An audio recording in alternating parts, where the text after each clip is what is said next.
नमस्कार जय जगन्नाथ आपण मानू मो चैनल रो अनेक अनेक अभिनंदन। जय श्री राम। भगवान कृष्ण क्रमे बड़ होइथांती और तांकर दुष्टाई मध्य बढ़ चली थाए। तांकर चंचल स्वभाव चापल्य दुष्टामी जोगु गोपपुर लोक अनेक हरण हरकत हेले, किंतु तांका भितर एपरि एक शक्ति थिला जहा जोगु समस्ते हरियाण होइतिबारो कष्ट भूली जाई पुणी कृष्ण सहित खेलती। ए सब सत्य तांकर एक दुर्बार आकर्षण भी थिला।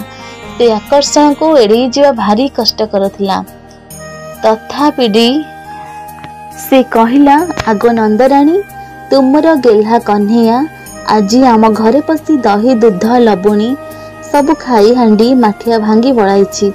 आमे तो तुम परी धनी नुह, गरीबर संबल टिकक गला आउ आमे एबे उपास रहिबु ना खाइबाको किछि बळिछि ना बिकिबाको किछि अछि।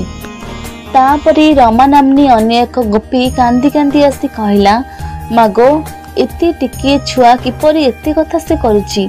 घरे पसी हांडी माठिया भांगिबारु मु लहुणी जक नै शिकारी टंगाइथिली आउ तमर कीर्तिमान पुत्र संगी सह नै जनक परे जने चढ़ी सब भांगी सारे। दिन को दिन तार दुष्टामी एभली भाव में बढ़ुची जे आमे माने दिना दिने ए गोकुल छाड़ी अन्य को अन्यत्र पलाइबु। एही समय रत्ना नामनी अन्य एक गोपी सेठाको आसी जशोदा को कहिला, नंदराणी तम पुओ राजपुत्र बोली आमे तार किछि करि पारु नहु, हेले तमे माँ बाप होई जदि निज पुओ को टिके आकटरे न रखिबो तेबे आमे कोन बा करिबु।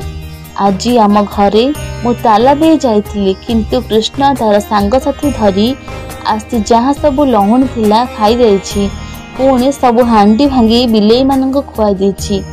सेतिकिरे से शांत न होई जिबा बेले बाछुरी मानक खोली देछि जे बाछुरी माने सब दूध गाई ठारो पी देछन्ती।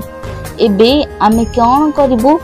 जिबा बेले तम पुओ कहिगला, बाछुरी मानक काहेकि एते कष्ट देउछ, देख से माने गाई मानक ठारो दूध पीबा बेले केते आनंद हेउछन्ती आउ गाई माने मध्य केते आनंद हेउछन्ती। तुमको कौन ए सब भल लागु नाही? तुम पिल्लांको केही बांधी रखिले तुमको किपरि लागिबो? एबे तमे ओळिए दूध दुहिबो ओ आउ ओळिए बाछुरी को छाड़ी देबो।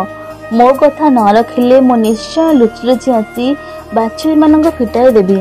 से पुणी एक कथा धमक दे जाइछि, नंदराणी एते उत्पात सह्य आम पाई बड़ कष्टकर। एथर आमे सब गोकुल छाड़ी जाउछु, तमे एठी तम गेल्हा पुओ कन्हैया को धरि थाओ। एहार शीघ्र किछि गोटे प्रतिकार कर, कारण दिन को दिन कृष्णर उत्पात बढ़ुछि। आमे तो गरीब लोक, एणु आम पक्षी क्रमे यह असह्य होई उठुछि। सदा नीरवरे सेमानक कथा सब सुनिले, विश्वास न करिबार कौन से उपाय नाही। घरे तो एते उत्पात करछि, बाहर से काहेकि न करुथिबो। मन दुख करी से कहिले, गोपी माने तुमर जहाँ भी इच्छा क्षति होइछि कुह, मु से सब पूरण करिबी। मोर एते टिकिए पुओ कृष्ण एबे मध्य से शिशु अज्ञान जाने जाने से कौन एते क्षति करिछि, ताकू आ गाली दियो नाही बा तमे माने ता जोगु घर छड़ी पळै जिवा कथा कुह नाही। आज ठारू मु ताको जबत करी बांधी रखिबी, तमे माने एथरे जाओ, मु देखिबी आउ केबे जेपरी ए बदमाश करिबो नाही। एथि उतारे से गोपी माने सेठरे चली गले।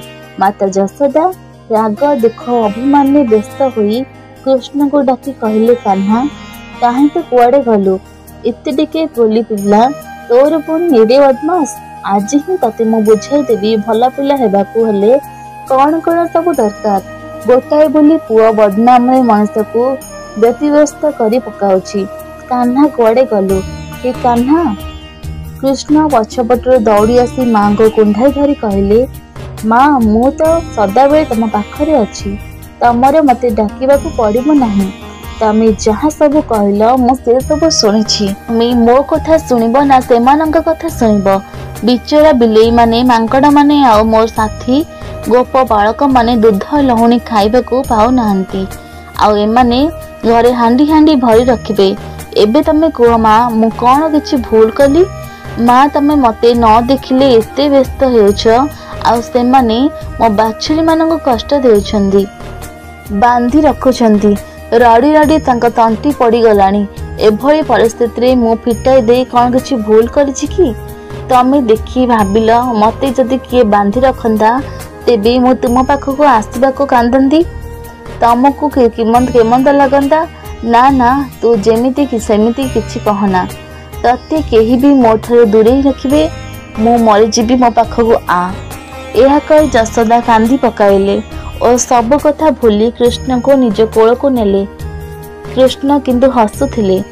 तापरे जशोदा तांका पुओ को अनेक बुझाइले, कृष्ण किंतु जेमिति हसुथिले। जशोदा बुझीगले से जे कोमल करी कहले मध्य कान्हू पुणी तार दुष्टामी आरंभ करिबो। से कहले देख पुओ, तो पाई तो आम घरे भर्ती होई लबणी सार मिठा रखिछु, काहेकि कथा न मानी अन्य मानक घर खाउछु, पुणी तांकर सर्वस्व नष्ट करुछु। तते जेते बुझाइले भी तू तो मो कथा केबे भी मानिबु नाही। पुणी पंछे छुआ धरी या घरे ता घरे पसी गोलमार करिबु। तोर बदनामी शुणी शुणी मो कान बधिरा होई गलानी। एणिकी तते आ मो कुआड़ को भी छाड़बी नाही। एबे तते बांधी करी रखिबाकू हेबो। एकथा कही माता जशोदा कृष्ण को धरी जामरार्जुन गछ निकट को गले। सेठारे से दौड़ी कृष्ण को बांधी दुईटी गछ मध्यरे दौड़ीटीर अन्य पटटी आनी गोटे अणखल बांधिथिले। से जानिले जे कृष्ण मात्र अल्प स्थान एपरि सेपट हेउथाई परिबो। एथरा माता जशोदा निश्चिंत होई घर काम करने को गले। किछि समय परे भयंकर शब्द शुणी अर्जुन गछ दुईटी टळी पड़िले। आउ गोपी गोपाल माने भयरे कातर होई माँ जशोदा पाखक दौड़ी आसी कहले, नंदराणी जाई तुम देख, पुओ दौड़ी धरी टाणी हेबाकू अणखल अटकी जाई दुईटी गछ उपुड़ी पड़िले। आमे बुझी पारुना जे से विराट गछ दुईटी उपुड़ी पड़ला पर भी ता भितरे कृष्ण बंचिछि ना नहीं, तमे शीघ्र दौड़ी करी आस। सेमानंकर एभली कथा जशोदा समस्त राग अभिमान भूली जाई विकल चित्कार करी दौड़िले। एते बड़ गछ तले तांकर छोटिया पिलाटी बंचिछि ना नहीं। सेठारे पहुंची से देखिले दुईटी विराट वृक्ष तले उपुड़ी होई पड़िछि, मझिरे कृष्ण बसी हसुछंती। इतिमध्ये नंद मध्य सेठारे आसी पहुंचीथिले। से देखिले सबुज जंगल गहळ तालपत्र मध्यरे पीतांबरधारी कृष्ण मेघमाला उपरे चंद्रमा परि विराजमान करछंती।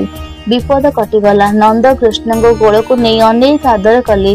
टिकिए पूर्वर जे गोपी माने तांका विरुद्ध माता जशोदा पाखरे फेरा देउथिले, से माने कृष्णकर एते बड़ विपद देखी दुख करी कहले, हाय आम पाई सिना आज जशोदा कृष्ण को बांधिले। आज यदि से वृक्ष दुईटी बालक कृष्ण उपरे फड़ी थांता, आहा से पछे के आमर सबु लहुणी हांडी भांगू, आमे आउ किछि कहिबु ना। तार जदि किछि खराब होई थांदा तेबे गोपपुर को लक्ष्मी छाड़ी चल जाई थांदी। जन्मरु केते अलौकिक घटना से न करिछि। तार मोहन रूप, स्नेहशील स्वभाव, शिशु सुलभ चापल्य गोपीगण एते मुग्ध होई गले जे कृष्णकर एही विपद परे सेमाने निजको धिक्कार करू करू और कृष्ण गुण गान करू करू सेठारे प्रस्थान कले। नंद और जशोदा कृष्ण सुरक्षा पाई दान यज्ञ आदि अनेक पुण्य कार्य कले। क्रमे कृष्ण और बलराम को बयस बढ़िया लगिला। गोप बालक मानक नहीं नाना प्रकार खेल से माति थांती। बाछुरी जगिबा हला सेमानंकर कर्म। बाछुरी मानक चलिबा को छाड़ी देई एमाने खेलंती। मोहु फेणा भांगी सेमाने मोहु खांती। बणरू नाना प्रकार कड़ी और फलमूल सेमाने तोड़ी खांती।